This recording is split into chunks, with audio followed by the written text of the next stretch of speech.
இப்ப கர்த்தரை பணிந்து கொள்ள வேண்டுமானால் தனக்கு ஆண்டவர் தேவை என்பதை உணர்ந்து கொள்ளவும், இரண்டாவது அவரை பிரியப்படுத்தும்படியாக என்ன செஞ்சாங்க, ஆலயத்துக்கு வருஷந்தோறும் போய் வருவான்.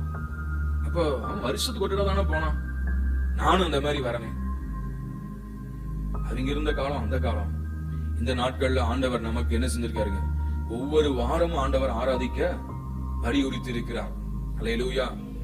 சபை கூடி வருதலை சிலர் விட்டு விடுகிறது போல. அப்ப சபை கூடி வருதல் என்ன, ஆண்டவரை ஆராதிக்க கூடி வருகிற அறிவிப்புகளை பெறும் பொழுது என்ன செய்யணும், நாம் எல்லாம் கூட்டம் கூட்டமாய் குடும்ப குடும்பமாய் வந்து ஆண்டவரை பணிந்து கொள்ள வேண்டும்.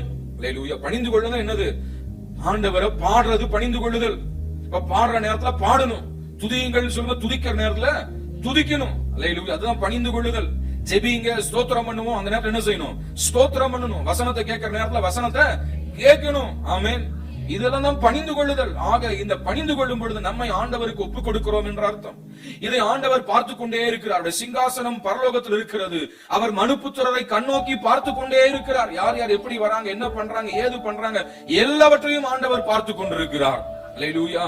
அவருடைய கண்கள் பார்ப்பது மாத்திரமல்ல, நம்முடைய நினைவுகளையும் அறிகிறதா இருக்கிறது.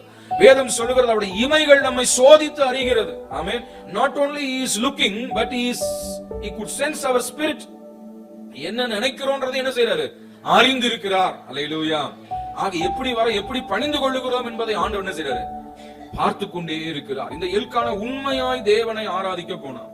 அல்லேலூயா.